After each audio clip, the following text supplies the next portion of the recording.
Nueva temporada aquí en Fuera de Foco con el tema del año, ya hay sentencia para Daniel Sancho. Lara Ferreiro, psicóloga, ¿qué tal? Hola, muy bien, feliz de estar aquí. Dame un pequeño titular, ¿qué es esto de que se está estudiando a Dani Sancho? Bueno, el titular es que en la UNED ya están estudiando este caso de Daniel Sancho y luego contaremos por qué. Bueno, un poquito más. Y Silvia Álamo, que es periodista y reportera en ese gran programa Fiesta de Mediaset. Nuestra fiesta. Silvia, Dani Sancho ha esquivado la pena de muerte. A ver, la ha esquivado por los pelos, porque realmente en la sentencia seguramente sí que se recoja la palabra pena de muerte, porque en Tailandia el asesinato con premeditación, que es por lo que él ha sido condenado, está conmutado por una pena de muerte. ¿Qué pasa? Que los policías consideran que él ayudó al principio en la investigación y entonces se le ha conmutado esa pena de muerte por una cadena perpetua, pero seguramente en la sentencia sí que se recoja la palabra pena de muerte.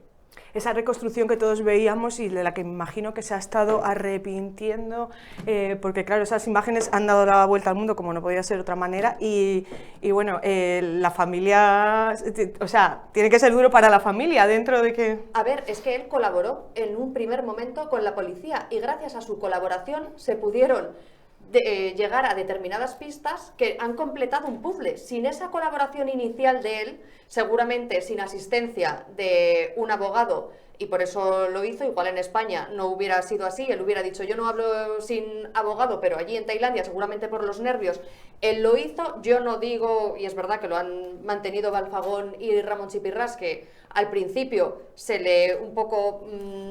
aprovecharon la policía de su inocencia, de que estaba ahí un país extranjero, y al final él confesó en un primer momento y esa confesión la ha llevado la policía hasta el juicio.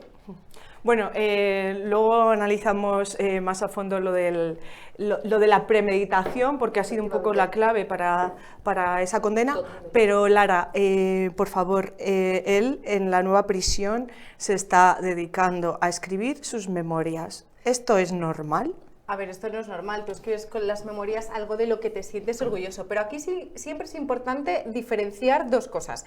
Una cosa es el psicótico, ¿vale? El psicótico es una persona que tiene trastornos mentales, normalmente tipo esquizofrenia, pero solo el 3% de los psicóticos que tienen problemas mentales matan. Y otra cosa está el psicópata, que el psicópata, ¿vale? Asesino, es una persona que tiene la tríada oscura de la personalidad, maquiavelismo, es decir, planifica todo, tiene ausencia de empatía. O sea, los demás son una cosa a la que sacar dinero y si no te sirve, le matas. Y luego tiene toda la parte de la psicopatía, que es una persona que es una mala persona. ¿Qué ocurre? Que los abogados de la defensa normalmente siempre lo que intentan hacer es cambiar los cromos. Te hago pasar por psicótico, que estás loco, cuando en realidad eres malo, y eso es muy habitual, porque aunque una persona, y esto hay que saberlo, tenga un trastorno, imaginaos, de tipo esquizofrenia, si no demuestran los abogados que en ese momento tenía una enajenación mental, en ese momento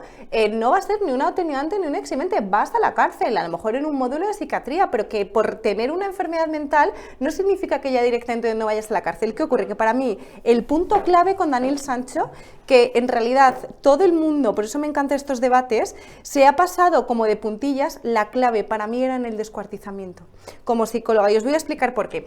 Cuando tú estás teniendo una pelea, ¿vale? Normalmente con una persona que has tenido un vínculo, una persona con la que te has ido a Tailandia, normalmente, si efectivamente hubiera sido, ¿no?, sin premeditación, tú llamas a la policía corriendo por auxiliar a esa persona, porque le quieres, pero el descuartizar y desmembrar a una persona, incluso, ¿no?, el degollamiento, que fue la cabeza, que es un cuerpo, impone muchísimo, y luego hacerle desaparecer en 16 trozos, eso implica una personalidad muy oscura, porque tú no haces eso, tú no tienes sangre fría para ello, por eso para mí estaba claro desde el principio. Y luego... Pero tú no puedes decir que ha sido por enajenación mental, no, del momento. No, cuando hay una enajenación mental, es decir, en ese momento, si tú tienes una pelea, ¿vale?, y no eres una persona mala, ni oscura, ni nada, tú lo que haces, de hecho, fruto de los nervios y de todo, te da pánico, pero no descuartizas. Es que lo que haces es llamar a la policía. Todo el mundo, una persona compatible, una persona que es capaz de descuartizar... ¿A pesar de que dice que espera 3 horas hasta descuartizarle porque se queda en un principio en shock? nada. Es que yo todo eso, a ver, hay que saber que lo primero que hizo Daniel Sancho, que para mí es lo que valió, luego es la confesión. Eso lo hizo muy bien porque en Tailandia no se matan. Yo he ido mucho a Tailandia, son budistas. Les da exactamente igual la motivación. En España mató porque tenía una enajenación mental. ¿Qué me estás contando? Ni enajenación ni leches, tú no se mata. ¿Qué pasó? Que él confesó la verdad. Y eso es lo que le ha servido, que para mí el abogado tailandés, el primero, el de oficio, dijo: Daniel, confiesa, que hay que confesar. Y confesó toda la verdad. Luego han entrado todo este circo, ¿vale?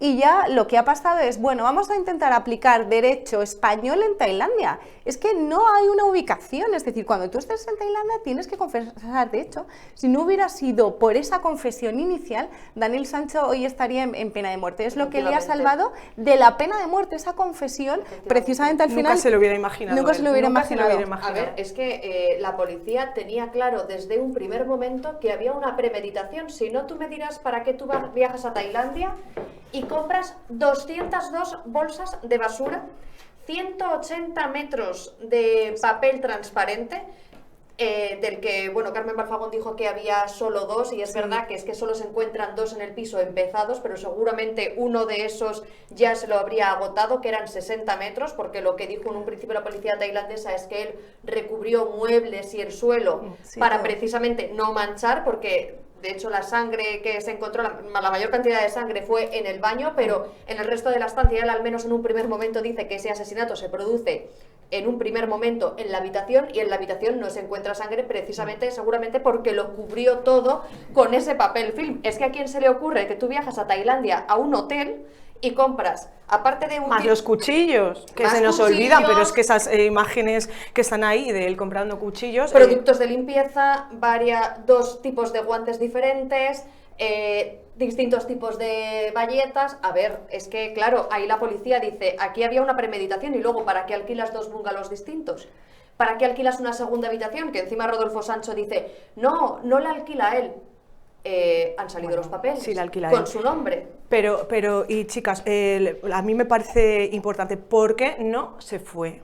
Lara, ¿nunca pensó realmente que le podían pillar? Claro, esta es la pregunta del millón, y precisamente es por esa pregunta, por esta razón, la UNED le están estudiando, y os voy a explicar, ¿vale?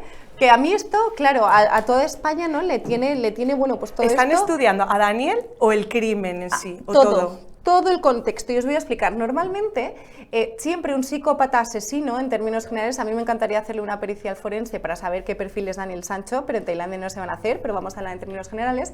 Siempre un psicópata asesino son muy profesionales, ¿vale? Lo primero que hacen, estudian el código penal del país, es decir, dónde lo puedes hacer, dónde no lo puedes hacer, es decir, la peor de las consecuencias, si tú haces un asesinato y te condenan y tal, ¿qué puede pasar? ¿Qué ocurre? Que en este caso está el psicópata profesional, asesino, que se lo estudia todo, las leyes, etcétera, y hay algo absolutamente inusual dentro de lo que son los perfiles del crimen, que es el vago. El vago y el narcisista. Es decir, ¿qué significa? Primero, tú te crees por encima de la ley, crees ahí que no va a pasar nada. De hecho, en Tailandia es que hubo muchas cosas, ¿no? Que yo siempre he dicho desde hace un año, me llevo peleando con medio mundo. Primero, o sea, yo tenía claro el perfil de Daniel, pero es que además lo que ocurre en este caso es que, o sea, tú vas allí a Tailandia, pero te crees por encima del bien y del mal porque él hizo, ¿vale? O sea, la cabeza y las manos las llevó a mar abierto, ¿vale? Que esto es como de primero de criminal, ¿vale? Porque la cabeza y las manos te pueden descubrir por ello. Pero luego, no sé si es que se quería ir a alguna fiesta o algo, y todo el resto lo que hace es dejarlo en un vertedero que en Tailandia se procesan las basuras de forma natural. Lo deja ahí, y luego, no solo eso, la hermana de Edwin le manda un mensaje por una red social y le dice, oye, ¿dónde está mi hermano? Y va a la policía y dice, oye, mi amigo ha desaparecido. Y acaban que en Tailandia, es decir, encuentran un cuerpo y encuentran una confesión de un amigo desaparecido. Entonces, ahí está, ¿no? ¿Por qué lo quieren estudiar? De cómo es posible que te vayas a un país tan lejos, y yo creo que al final es primero por desinformación, y segundo porque tú crees que no te van a pillar. Hay muchas personas que se creen de verdad que están por encima del bien y del mal. Encima, además, como es una persona súper atractiva, que existe el efecto halo, que hay mucha gente que me escribía por las redes y me decía, es imposible que Daniel Sancho, siendo tan guapo, hola, ese es el argumento, siendo tan guapo, haya hecho algo así. Vamos a ver, ¿Pero qué tendrá que ver la belleza? De hecho, eso es muy curioso, pero en Estados Unidos se estudió que los asesinos jóvenes y guapos cumplían hasta menos años, en torno a 3 años menos de prisión solo por la belleza, que te condiciona porque tú crees que una persona con un padre famoso, con dinero, ¿qué va a hacer ahí? Bueno, que no puede ser malo, ¿no? Pues, vale, Silvia, ¿crees que también todo esto de que la prensa haya presionado, bueno, que haya habido tanta expectación mediática, le ha valido bien, igual que lo de la belleza? A ver, yo creo que todos los que hemos seguido este caso con interés, como ha podido ser el caso también de Lara, no nos hemos quedado solo con lo que se ha dicho en las televisiones o hemos podido leer en los medios de comunicación españoles, sino que también nos hemos ido a informar a gente que vive en Tailandia, a gente que conoce el código y las leyes, el código penal tailandés y las leyes tailandesas. Nos hemos ido a informar con criminólogos expertos en otras cuestiones que no se han estudiado, no se han hablado en las televisiones en España, porque nosotros aquí nos hemos creído una versión, y es la versión que ha aportado la defensa de Daniel Sancho, que nos han llegado o nos han hecho creer o nos querían hacer creer que esta persona era inocente, que nada tenía que ver con un crimen, que todo había sido un accidente, que todas las pruebas iban a desmontar la versión de la policía de que no había premeditación. Y nos hemos creído esa versión si solo leemos la parte de la prensa española, porque yo me he leído ahora antes de venir, he estado repasando, y artículos de todas las claves que desmontan la premeditación. Perdona, todas las claves que desmontan la premeditación, y nadie habla de las 202 bolsas de basura, de los 160 metros de papel film, de los 2 bungalows que alquila a su nombre, que salieron los documentos, es donde se agarraban. Y yo creo que también ellos mismos se han tenido que llevar una decepción, porque yo creo que tú te llegas a creer, no lo sé, Lara, tú te llegas a creer que lo que estás diciendo es verdad, aunque sabes que es mentira. Claro, ahí... Si te has leído el sumario, entiendo. Claro, o sea, hay un síndrome que se llama, a mí me tiene fascinada este síndrome, que es el síndrome de las falsas memorias. Hubo una psicóloga en Estados Unidos que de hecho ganó un montón de premios porque vio cómo esto, por ejemplo, muchas veces les pasa, ¿no?, a los abogados de la defensa de asesinos, que repites una mentira tantas veces que la zona del cerebro de la mentira se pasa a la verdad. La frase de te acabas creyendo tus propias mentiras. Yo lo que creo, que he estado en muchísimos debates de televisiones y he escuchado mucho a los abogados de la defensa, creo que ellos en el fondo se creían, os lo digo verdad, como que iba a ser de 6 a 8 años, ¿vale? Pero porque yo creo que ellos estaban metidos en que era un juicio en España, y en España les hubiera salido muy bien, y ellos son abogados muy prestigiosos, pero no puedes conocerlo todo, no puedes conocer las leyes de todos los países. No se conocían el derecho tailandés, y es normal, si es que nadie dice que no, y ellos han seguido una estrategia que hubieran seguido en España y que seguramente en España les hubiera beneficiado, claro, porque si no se ha encontrado el torso de Edwin Arrieta, no le hubieran podido condenar. Claro. Aquí en España, y menos a una pena tan alta como la que le han condenado en Tailandia. Bueno, y él alegaba que le había estado presionando, que tenía fotos, que tenía miedo a que hiciera pública su relación. ¿Eso te puede presionar tanto para llegar a matar a alguien? Eso es imposible. Es decir, y esto es que antes te matas tú, ¿no? Claro, eso me encanta esa pregunta. Normalmente, si eso es así, es más de tipo suicida, pero no matas a la otra persona. Es decir, que una persona te esté presionando por las fotos, tú lo que haces, en este caso, en un estado de derecho, vas a comisaría y le denuncias y ya está.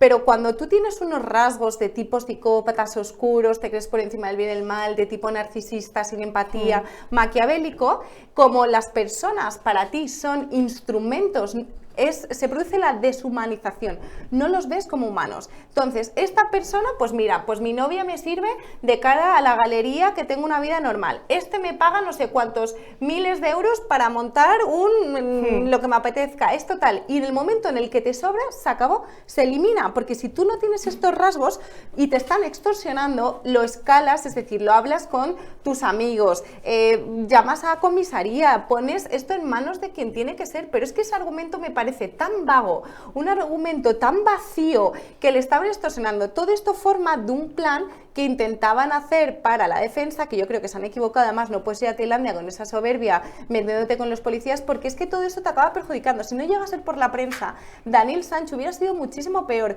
Que estéis allí, los periodistas, es un caso muy mediático. Tailandia vive del turismo, entonces tendrían que estar más agradecidos. O sea, que le ha ayudado lo de que sea Muchísimo. guapo y le ha ayudado la presión mediática. Por supuesto que sí, porque al final, o sea, la diferencia con Artur Segarra, que hizo prácticamente lo mismo que Daniel, no fue nada parecido. De hecho, a él le condenaron a pena de muerte y aquí ha sido a cadena perpetua. Quiero decir que el foco a nivel, ya no solo en España, esto es a nivel internacional. Yo tengo amigos en Latinoamérica que me preguntan por el caso. O sea, esto ya es una escala global. Le ayuda muchísimo porque los tailandeses lo que no quieren es que ellos viven del turismo básicamente, que les perjudique, pero es que lo que no se puede hacer es ir allí y meterte con los policías, intentar desacreditarle. Luego además allí es que es una, bueno, el rey es absoluto, es decir, que ellos tienen que pedir perdón, se lo tienen que creer, el día de su cumpleaños, el día del cumpleaños de la mujer o del padre, te dan este perdón real, es decir, que te estás jugando la vida, que tienes que ser humilde y no puedes intentar todo, ¿no? En plan, en 8 años aquí viene Daniel Sancho y una desinformación que al final lo único que le ha valido es lo que ha hecho el abogado tailandés de oficio, y que también lo decía la madre de una forma muy sensata, de confiesa, pide perdón y vamos a seguir con Hombre, esto. tiene que ser muy duro para un padre o para una madre que su hijo reconozca que ha cometido un crimen de estas características, y yo creo que es un poco lo que le ha frenado también igual a los padres, pienso yo, al padre más bien, porque la madre quería que su hijo reconociera el crimen y decir, mira, llegamos a un acuerdo con los abogados de Guinarrieta, pagamos una indemnización para intentar reparar el daño, aquí te caen 50 años y estamos pensando a ver cómo te traemos a España lo antes posible. Yo creo que para los padres también era muy duro, también sobre todo porque Rodolfo también tiene una reputación, tiene una carrera, y cómo le puede afectar que su hijo ahora reconozca que ha matado y ha descuartizado a una persona. Es que No sé si Rodolfo le ha dado para pensar ahora mismo en él, en su carrera, en su familia, porque él tiene otra familia. Yo creo que ahora mismo pero tiene 8 o 10 años que va a tener que estar viajando reiteradamente y varias veces al año, imagino, a Tailandia para ver a su hijo, que tiene que darle un dinero al mes para que esa persona pueda subsistir en una cárcel tailandesa, etc. Ahora hablamos de lo del dinero, pero el papel de los padres en esto, es muy injusto hablar de esto, pero Lara, ¿alguien normal, de un entorno normal, de una familia normal, llega a matar y descuartizar?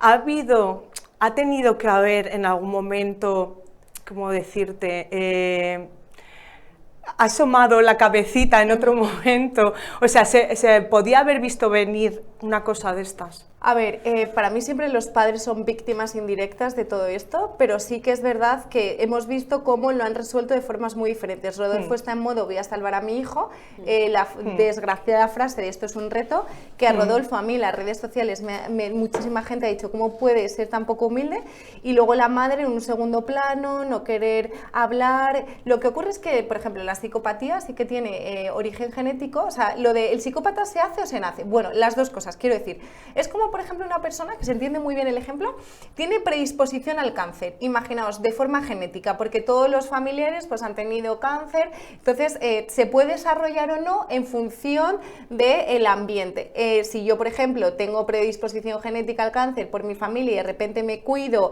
voy al gimnasio, como súper sano, a lo mejor no hay esa predisposición ambiental, es decir, digamos que tú, la parte genética suele ser de en torno a un 30 o un 40%. Todo lo demás es lo que haces. ¿Qué ocurre? Que en este caso la relación entre los padres era muy fría, o sea, hay que analizar toda la vida de Daniel. Claro. Era muy fría, ¿no? Entonces, digamos de hecho, él que ni siquiera se ha criado con sus padres, es que se ha criado con las su abuela. abuelas. claro, Sí. es que este dato es muy importante, quiero decir, o sea, al final todo ese desarraigo, bueno, pues todo lo que ha habido, ¿no? De hecho se dice que Daniel vivía en casa de Noela, que era la abuela y que tenía una habitación, de hecho yo he visto las declaraciones de la abuela que es que dan todos pobrecitos, no da mucha pena, pero claro, al final este desarraigo, quiero decir, si hay cierta predisposición, que obviamente habría que hacerle un examen de todo esto porque no lo sabemos, ¿no? Pero en términos generales, que estamos hablando así, ¿no? De perfiles en general, pues puede ser que eso influya. Y luego yo creo que lo que habláis sobre el padre, o sea, a mí me da la sensación... Las palabras de Rodolfo, de lo que no te mata te hace más fuerte, Bueno, le hemos y visto lo de salir ahora hay que de seguir. la corte el día de la sentencia diciendo hay que seguir luchando, que yo, vamos, me pongo en la piel de esa persona y tiene que ser horroroso en el momento en el que te llaman para decirte que tu hijo está detenido en Tailandia acusado de un asesinato mata con premeditación y entiendo que hagas absolutamente todo lo posible, primero por sacarlo de ahí cuanto antes, por defender su inocencia por encima de todo, porque la imagen de tu hijo se queda por los suelos y entiendo perfectamente que lo haces todo por eso, pero vemos una imagen muy diferente en el padre y en la madre. Claro, es que eso es así. Y que no se unan en un momento así. Claro, es que aquí exacto, ocurren justo. dos cosas en padres divorciados. Pueden ser o bien padres aliados, que se unen más que nunca, que están a una, que no suele ser lo habitual, o porque es algo tan extremo, o padres enfrentados. Porque al final, primero, ¿por qué se enfrentan? No sabemos si tienen cosas del pasado de ellos, por el divorcio, por lo que haya sido, ¿vale? Pero luego, en la línea de la defensa no están nada de acuerdo. O sea, entonces, claro, todo eso te genera un desgaste porque al final hay como dos bandos. Está el bando del padre con el hijo, que es más, Rodolfo ha participado en la defensa dándole papeles, los dos ahí súper entregados al tal, y luego está el bando de la madre, que es una persona muy discreta. Incluso la madre ha denunciado vejaciones al padre, la han rechazado y ahora va a volver a recurrir. Es decir, que la guerra que se te genera es muchísimo, y luego lo que ocurre es cuando a tu hijo te dicen, ¿no? Te dan la desgracia, porque ellos son víctimas indirectas. Totalmente. Tu hijo presuntamente es un asesino, lo que ocurre es, vas a pasar por 6 fases. La fase del shock, que yo creo que Rodolfo, quiero pensar, Sigue ¿vale? en shock. Quiero pensar, Que está en shock, sí. quiero pensar, porque si no sería peor. Quiero pensar que está en shock, y entonces como él es actor y tiene muchos recursos como actor, yo creo que se ha puesto en modo vamos a actuar. Yo no sé qué película cree que está haciendo él, está disociadísimo en una burbuja de que al hijo le tiene que sacar, pero ahora, a partir de este momento que ya está esta sentencia, aunque tiene que ser definitiva, es cuando va a empezar realmente a procesar, espérate un momento, que mi hijo ha descuartizado, que ha desmembrado, cuando ya se apaguen los focos y esto sea una lucha contra el tiempo de años y años, ahí es cuando Rodolfo le va a dar el bajón real, porque a la madre ya le ha dado desde un primer minuto. Lara, es que yo creo que Rodolfo no contempló en ningún momento la sentencia que ha habido, que es la de cadena perpetua. Él yo creo que se ha acogido a lo que ha dicho Marcos García Montes antes de que se conociera la sentencia, de lo máximo que le van a caer 8 años, y él ya veía que su hijo iba a ser trasladado a España en un periodo muy corto de tiempo. Entonces seguramente él ahora empiece a reaccionar porque por primera vez ha escuchado de boca de un juez que a Daniel Sancho le puede caer que le ha caído una Que no cadena va a ser tan perpetua fácil. y que no va a ser tan fácil. Entonces seguramente él ahora es cuando empieza a procesar todo, porque yo creo que él en ningún momento se había puesto hasta ahora, y llevamos ya un año con este caso, en ningún momento se había puesto en la tesitura de que su hijo iba a ser condenado, porque seguramente él se crea que su hijo es inocente. Si yo entiendo esa parte, entiendo que él es su hijo y quiere pensar que su hijo es inocente, pero ahora se ha llevado... O puede pensar que lo ha hecho, pero que está justificado. Es decir, Exacto. o sea, yo creo que al final... Yo creo que lo de Rodolfo va más por la justificación. Sí, yo creo que también. Y es que aparte es que es tu hijo. Está tratando de entender un porqué, Efectivamente. una presión, Es que yo creo que le si no lo le estaba entiendes- chantajeando. Claro. Vamos, Rodolfo y por ahí todo el más abogado de la hostiles. defensa me da la Claro. sensación, y además yo que es que los he tenido que escuchar en vivo y en directo en mesas de programas, pensaban realmente que esto en 8 añitos ya está. Además tenían todos una esperanza en la forma de hablar, de que esto ya está, nada, aquí viene España, pasas un ratito ahí y ya está. Sí. Pero es que encima pasamos que ha estado en Cosamui y ahora está en la otra, Suratani. está en Suratani, que es una cárcel muchísimo peor, que hay redadas por la noche, que te desnudan, que es Ni decir, siquiera tiene que acceso es- a un médico sin pagar, porque no es tailandés. Los tailandeses sí que pueden ir a la enfermería o al médico sin tener que pagar nada, pero él, en caso de que tuvieran que hacerle alguna intervención o tuviera que pasar una consulta, tiene que hacerlo previo pago, el ser español. Y comida, O sea, se tiene que pagar la comida, que Silvia, retomamos con lo de la situación peculio. económica que antes hablábamos. Se habla de que, bueno, no sé si más allá de que sea justo o no, ahora hablamos de la familia, por favor, de Edwin Arrieta, que estamos dejando a la víctima ahí un poco Totalmente, en segundo olvidada, y plano, aquí hay pero una víctima que es se les podría, claramente. está condenado a pagar más de 100.000 euros. 106.000 euros aproximadamente. No es mucho, pero Daniel ahora mismo no tiene dinero. ¿Quién se tendría que hacer cargo de eso? ¿Los padres? ¿Cómo podría ir eso? Para empezar, para que él pueda ser trasladado a España en 8 o 10 años, ese dinero ya lo ha tenido que tener pagado. Si no paga la indemnización de 106.000 euros, no hay traslado, porque el convenio que tenemos con España y Tailandia, una de las condiciones que se pone es que ese dinero se pague. Yo entiendo que Rodolfo Sancho tiene ese dinero ahora mismo porque ha hecho un documental por el que se dice que ha cobrado 120.000 euros, con lo cual le quedarían hasta 14.000 euros, pero claro, ha pagado abogados hasta 3 abogados aquí, viajes a Tailandia, lo que le queda, que quedan de 8 a 10 años, tiene que mantener a su hijo en prisión, que le tiene que dar un dinero cada mes para que él pueda sobrevivir en la cárcel, para que se pueda comprar comida de fuera, para que pueda acceder a médicos, para que pueda acceder a medicina. Ahí va a ser todo pagando. ¿Qué pasa? Que incluso para la supervivencia se habla de que es una de las cárceles más peligrosas del mundo y él ha entrado diciendo, soy conocido, mis padres son conocidos y hay un dinero en España. Yo por lo que he escuchado, lo mejor que te puede pasar ahí en la cárcel de Suratani es que nadie sepa lo que has hecho ni por qué estás ahí. Y al final el caso de Daniel Sancho se sabe y ellos seguramente, los presos que están ahí, le estuvieran esperando. Porque además, es que es español, es que carne de cañón de todo. Al final, ahí está otro europeo que es un austriaco, pero al final es que sabes que entra un español y sabes que es Daniel Sancho. Es que eso se sabe. Entonces, y ese dinero que le van pasando los padres, Rodolfo, para sus cosas de la cárcel, la comida... ¿Crees que debería de pasarse a la familia de Edwin? Eso es lo que va a intentar la familia de Edwin Arrieta, que todo el dinero que se vaya pasando a Daniel Sancho sea para esa indemnización de 106.000 euros que tiene que pagar. Es decir, que se lo vayan retirando y se lo vayan dando a la familia de Edwin Arrieta. Entiendo que Rodolfo Sancho tendrá muchas ganas también de pagar esa indemnización cuanto antes, porque eso además yo creo que acelera todos los procesos y facilita todo muchísimo. Es verdad que al final la indemnización es de 106.000 euros. Juan Gospina pedía más de 400.000, O sea, es decir, que dentro de lo que se pedía... Que poco vale una vida, ¿no? Totalmente. Que poco vale una vida. Bueno, en España vale todavía menos, Sí. Que estamos hablando de que 106.000 euros, yo creo que de indemnización no te lo ponen en España, vamos, o sea, es mucho dinero, igual para ellos menos, pero tenemos que tener en cuenta que Daniel Sancho está en Tailandia, que es muy caro, que hay que pagar muchos abogados, que hay que pagar muchas cosas y que 106.000 euros no los tiene todo el mundo y yo creo que Rodolfo Sancho se las va a ver, pues obviamente en dificultades no como me lo vería yo, ni nosotros, pero sí en dificultades porque es muchísimo dinero, pero que lo tiene que pagar si quiere que a su hijo le vaya lo mejor posible. La situación de la familia de la víctima, bueno, sobra decir todo, pero además es una familia sin recursos, que estos 100.000 euros tampoco sé lo que le pueden solucionar cuando dependían económicamente de Bueno, es que en este caso yo siempre digo que de la cárcel se sale, pero del cementerio no. La familia son muy religiosos, es decir, que la fe les va a ayudar mucho. De hecho, ellos en ningún caso querían pena de muerte, sino cadena perpetua. Pero ¿qué pasa? Que lo que imaginaos, ¿no? O sea, ya nunca vas jamás a volver a abrazar a tu hijo, pero es que no solo no hay un arrepentimiento, porque al final es muy importante varias cosas, ¿vale? Para elaborar un duelo de estas características, que lo peor, ¿vale? Tenemos los psicólogos con una lista de trauma, lo peor que le puede pasar a un ser humano es la muerte de un hijo. No, de hecho, no tenemos una palabra en el diccionario, igual que tenemos suicidio para tu propia muerte, huérfano, pero no hay para la muerte de un hijo.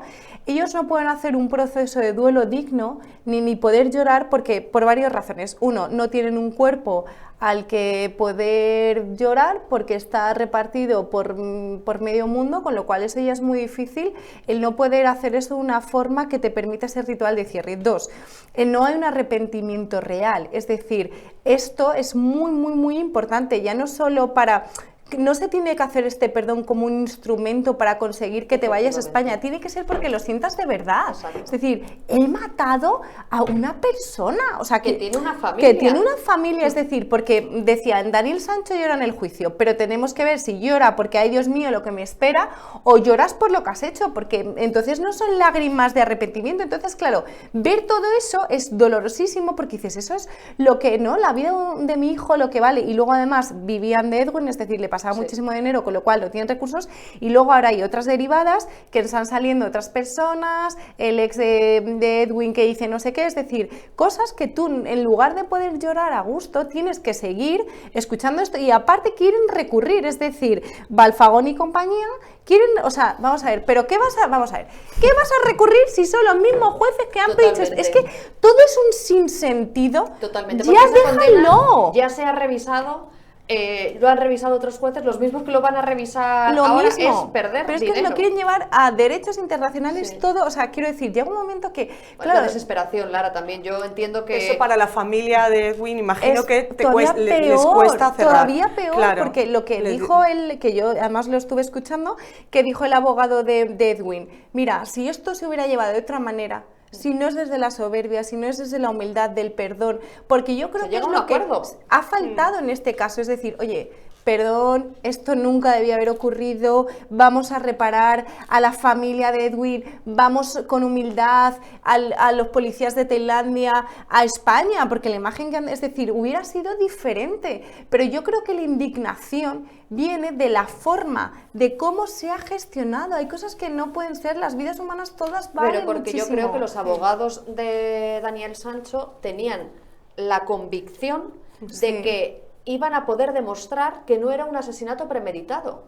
Ellos tendrán sus pruebas, por supuesto, ellos tienen sus argumentos, por supuesto, para que se consideren Ellos que... tenían a sus testigos, ¿no? Efectivamente. Para Ellos que se tenían el considere código eso. español en la cabeza. Ya. Claro. Y Silvia, ¿cómo crees que va a evolucionar esto? Bueno, ¿van a recurrir de primeras? Sí, hasta el Supremo. ¿Podría llegar Daniel Sancho en unos años a España? Pues yo creo que con el tratado que tenemos, pues de 8 a 10 años, pero también, y la gente dice, oh Dios mío, solo 8 años allí en Tailandia. Madre mía, es que 8 años en Tailandia tiene que ser como 80 en España. O sea, es que no, de verdad, es que una cárcel tailandesa no es una cárcel española. Al igual que el Código Penal tailandés no es el Código Penal español, en las cárceles tailandesas no te tratan igual que en las cárceles españolas. Y te digo una cosa, no queramos estar ni un año en la cárcel española, tampoco. O sea, que es que la gente se piensa que en la cárcel es, aquí, vamos a ver, que te privan de la libertad. Es que hay algo peor que te priven de tu libertad, estando vivo y consciente. Es que, de verdad, y 8 años en una cárcel tailandesa es muy duro. A saber en qué condiciones vuelve a España. Y luego ya en España ya te tienes que enfrentar, que tiene que ser una pena conmutable con lo que hay en España. Es que a lo mejor, que es la prisión permanente revisable, pero bueno, ponte que luego son 30, 35 años. Es que es muy duro. De verdad, o sea, que tampoco creamos que se va de rositas. ¿En qué momento psicológico crees que está ahora mismo Daniel Sancho? Bueno, Daniel era... Ya con la sentencia en la mano, con su Efectivamente. padre en España diciéndole vamos a ir a por todas, con su madre, Sí, pero que ella han ha tenido una oído reunión también- hace poco y, bueno, lo que se ha filtrado es que pues terminó llorando un poco. ¿Cuál es su situación psicológica? Ahora es cuando le va a dar el bajón real, pero yo no sé si es por el arrepentimiento de lo que ha hecho o por lo que le espera, porque es muy interesante, pero por ejemplo la cárcel española cree en la reinserción del preso. Tú estás ahí, estudias, lees, te comportas bien para reinsertarte en la sociedad. En Claro. Tailandia no existe la reinserción. Claro. Ellos de hecho se suicidan una vez, un preso al día en las cárceles tailandesas porque no lo pueden soportar, es decir, ha pasado de una cárcel donde más o menos está en un módulo de enfermería donde podía salir y ahora solo va a estar 4 horas al día a la luz, vas a tener que compartir con muchísima gente que son asesinos con todo lo que implica ahí, es decir, Sí, pero, ahora viene el bajón Lara, real. perdona que te corte. Es verdad que son terribles esas cárceles, pero Daniel Sancho está en una cárcel con gente que ha hecho lo mismo que él. O Claro. presuntamente lo mismo, o bueno... A ver, a una persona el descuartizamiento lo ha hecho, Pero imaginaos vamos a lo que ver. es juntaros en nada, unos muy poquitos metros, todos esos perfiles. Quiero decir, con todo lo que implica de violencia, además allí hay humedad, todo el calor que hay, no pueden salir. Es decir, ahora Daniel, ahora sí que va a llorar.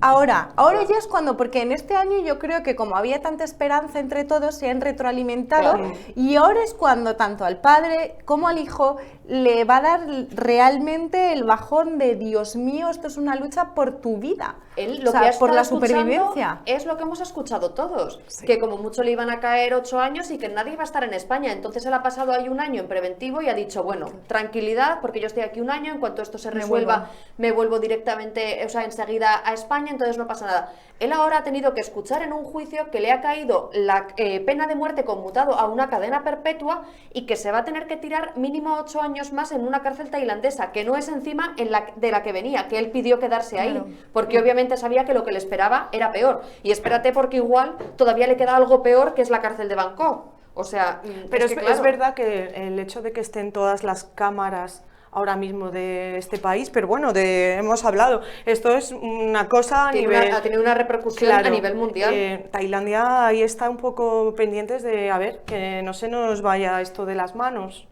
me imagino que tengan... Pero es que yo diferencio dos cosas. Yo creo que sí que la embajada y Tailandia estará mirando un poco todo esto, pero otra cosa es el día a día de la cárcel. Es decir, quiero decir, la persona que está cuidando a Daniel Sancho lo que quiere es dinerito. Dicen que tienes que pagar 250 euros al mes, perdón, a la semana, creo, más o menos, según la cárcel, para tu supervivencia. A ese hombre le da igual la imagen de España, de Tailandia. Él lo que quiere es cobrar. Que si una reyerta a las 2 de la mañana y todos se mean encima porque no tienen ni para dónde dormir, que a veces hacen incluso turnos, a ese hombre lo que quiere es cobrar porque no llegan, porque están, que los pobrecitos tienen... Pero bueno, que nos pensamos también que aquí en las cárceles españolas no pasa nada y los presos se dan caricias entre sí.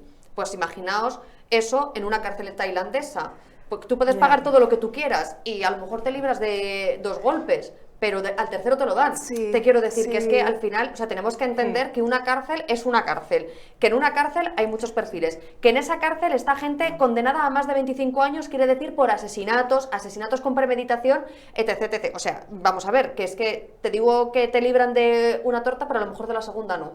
Y que lo va a pasar mejor a lo mejor que el que no tiene un duro, seguramente. Que lo va a pasar bien, no nos creamos que va a estar ahí entre palmitas y durmiendo en un colchón, porque va a dormir en el suelo como todos, va a hacer pipí y sus necesidades en un agujero en su celda como el resto, y los primeros días seguramente el que duerma al lado del agujero sea él, porque es el último en llegar. Bueno, pues gracias por haber venido, estaremos pendientes de la sentencia porque me da la impresión de que además de verlo en HBO, que iremos viendo todo esto en el documental, pues iremos sabiendo... Efectivamente, el cosas. Siguiente recurso a lo mejor en 3 meses, el siguiente en 1 año, cuando vuelva a España, en fin, pues es que esto acaba de empezar, es que acaba de empezar. Es el culebrón del, bueno, el culebrón Pues del año, del claro. siglo, seguramente. Del siglo, porque nunca habíamos llevado personajes del corazón a sucesos de crimen. Esto es algo único en España, no lo habíamos visto, es la primera vez. Y así estamos, 1 año que no paramos de hablar del tema y lo que nos queda. Bueno, pues os invitaré de aquí a 1 año, Hombre, aquí seguiremos. Seguimos con esto. Gracias, chicas. Gracias.